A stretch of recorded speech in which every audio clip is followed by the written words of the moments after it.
We started talking about how the Sahaba radiallahu anhum, who were the best of students, used to learn from Nabi sallallahu alayhi wasallam, who was the best of teachers.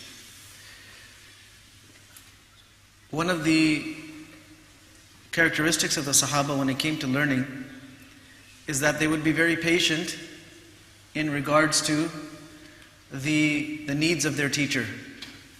Whether that teacher was Nabi sallallahu alayhi wasallam, or that teacher was another person from amongst the Sahaba, a senior person from amongst the Sahaba.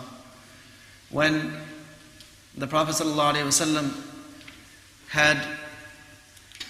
had welcomed the tribe of Thaqif, and Thaqif were the people of Ta'if, and most of you know what happened at Ta'if when the Prophet ﷺ went there.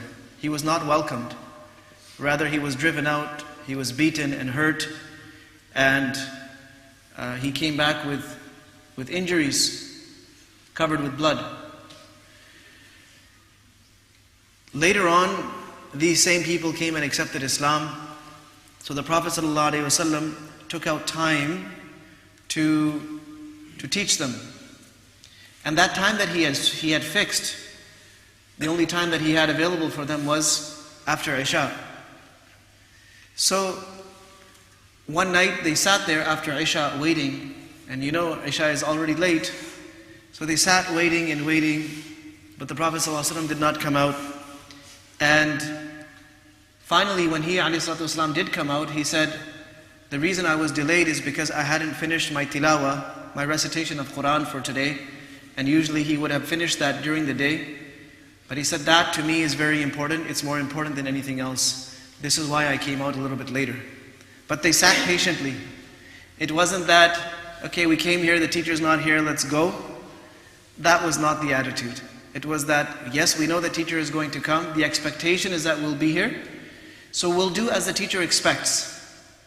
So one of the important things is to be very considerate about the teacher's situation, circumstance, and what are they expecting from us in this process of learning.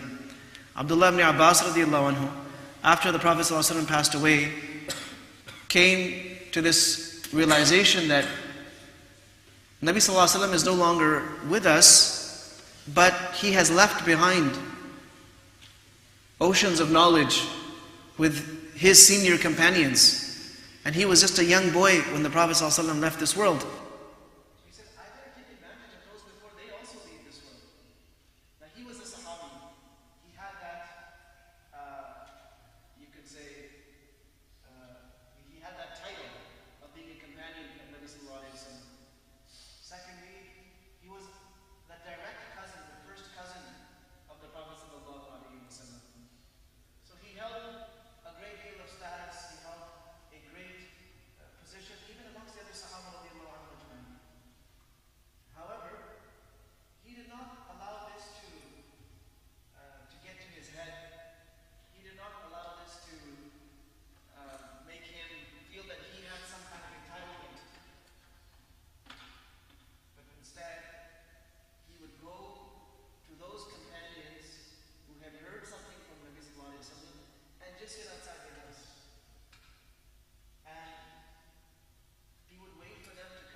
Or he wouldn't let them know that he's waiting outside, so please come out so I can learn something from you or I have a question.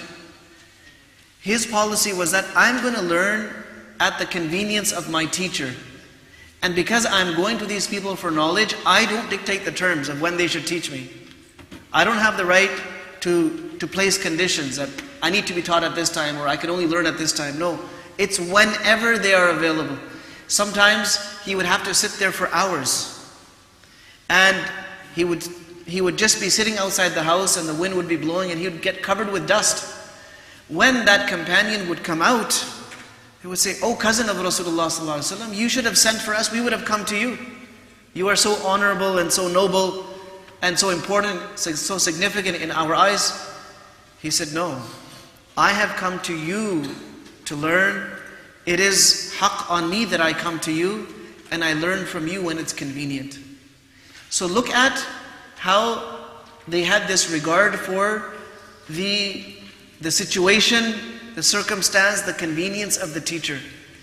Now the exact opposite of all of this would be to do something that causes inconvenience to the teacher. That would be the exact opposite of this.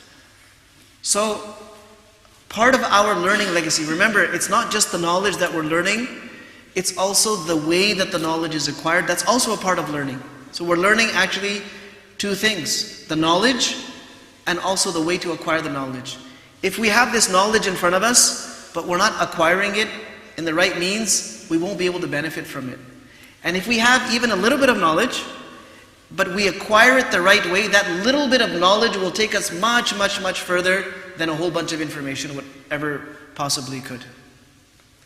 So let's start bringing this into our learning process. Regard for the teacher, consideration for the teacher, and what is the teacher really expecting? What are the expectations that the teacher would have? I'm going to go a little bit beyond that. I'm going to go a little bit beyond that and do something to really show that I honor this teacher. And this goes for all our subjects, generally speaking. For all our subjects, we want to go out of our way and act in such a way that the teacher doesn't just feel like they've taught and we've learned, but the teacher feels honored. It's about giving them that position of honor. And if we can do that, we will benefit so much from our teachers, and of course we'll get their du'as as well, and we'll get their good sentiments on our side, and that will take us a lot further than even our own effort will. May Allah give us tawfiq. Wa sallallahu wa sallam wa baraka ala nabiyyina Muhammad wa ala alihi wa sahbihi.